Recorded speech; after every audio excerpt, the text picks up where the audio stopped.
If you watch Fox News, if you read the New York Post, you're always going to hear about how crime is spiraling out of control in big cities controlled by Democrats. Why are we hearing this again and again and again? Dig deeper. Ask yourself, what's the ideological agenda? San Francisco rebound. According to the Wall Street Journal, Rupert Murdoch owned conservative publication, but straight news. According to the Wall Street Journal, San Francisco has pulled off one of the most remarkable comebacks in recent urban history. Crime has dropped to its lowest levels in decades. Let me say that again, because some of you are putting your finger in your ear saying, well, that's not right. Obviously, TJ messed up. Obviously, what he meant to say is crime is going crazy and spiraling out of control in San Francisco. We all know that, right? Well, no, turns out that's wrong. Again, don't take my word for it. Listen to a respectable, by any definition, centrist, mainstream, or even conservative media outlet like the Wall Street Journal. This is based on their reporting. So according to the journal, crime has dropped to the lowest level in decades. Burglaries are down 28%. Homicides are at a 70-year low. Let me say that again. When it comes to bang, bang, you're murdered in San Francisco, the rate is lower than it has been in 70 years. The city that once symbolized urban decay is now being revived by the AI boom. Salesforce just announced a $15 billion investment, and companies like OpenAI and Databricks are expanding downtown. But perception hasn't caught up with reality. While conservative pundits still talk about lawless San Francisco, the numbers tell a very different story.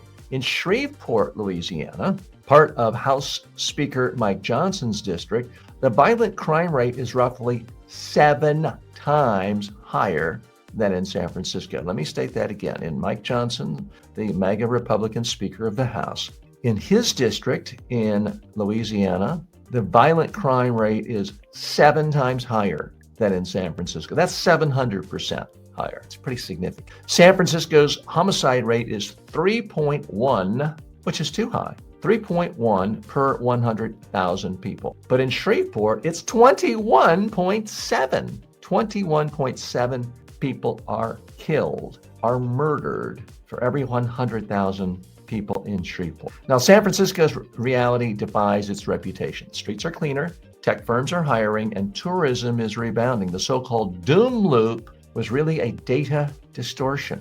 When facts replace fear, San Francisco looks not like a failed experiment, but like one of America's most successful urban turnarounds. What's the real message here?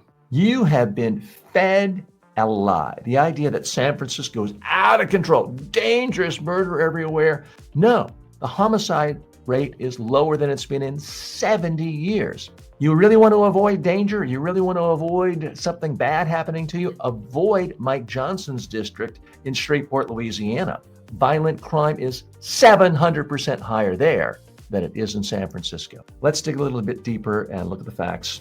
Again, San Francisco homicides, 27 projected, lowest since the 1950s. Shreveport homicide, much smaller place, 52 in 2024, 7 times higher. Burglaries down 28%. Now, there are exceptions. If you happen to be Speaker Pelosi's husband, violent crime has been up. Can't exactly blame that one on the liberals or the Democrats, can we? Salesforce investing $15 billion into an AI hub.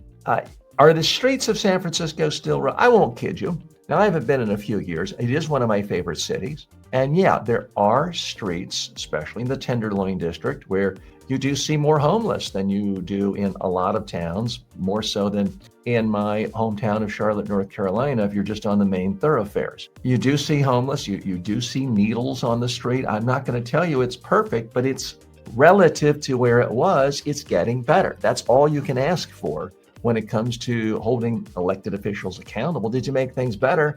It's better than it's been in 70 years. The rents are up 12%. Now, maybe you don't like that if you're paying the rent, but it's certainly a sign of growth and vibrancy in a city.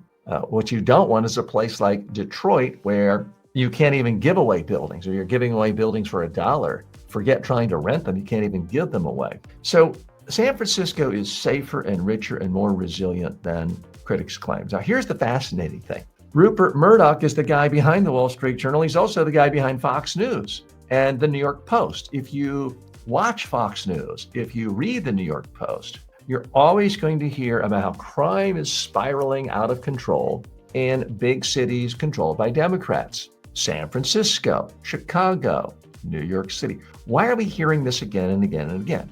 Dig deeper, ask yourself, what's the ideological agenda? And the agenda is very clear. The Wall Street Journal is such a big, well-respected brand, has so much of its reputation in mainstream business community. Rupert Murdoch, to his credit, has not given marching orders to the reporters to skew the news. The Wall Street Journal didn't just tell Americans that Donald Trump won the election in 2020, whereas Fox did, basically, and certainly implied it. So there's a difference there. The New York Post is kind of a rag, and Fox News is basically a tabloid on TV screens. So he's happy to use that as a political instrument. He helps his allies. He helps Republicans who will cut his taxes and allow him to merge and acquire and do what he wants. And it's a way of attacking Democrats. Now, are there problems with democratically run cities? Yes.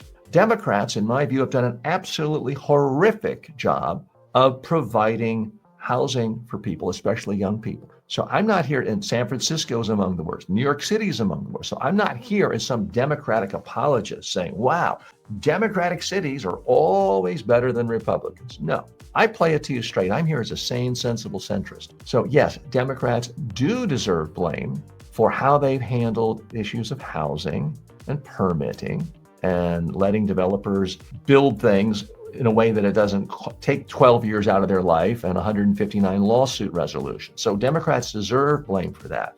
But they do not deserve blame for crime spiraling out of control when there's been almost systematic improvement, not every year, but the trend line over the last 30 years. My goodness, New York City went from 2,000 murders a year in the early 90s, and almost that many when Giuliani, the Republican, was mayor, down to a few hundred today. So if you consider yourself a sane, sentient human being who wants accurate information about deciding, okay, what politicians should we reward? Which ones should we punish? Who's doing a good job? You have to have accurate information. And that's why I wanted to put a spotlight on this.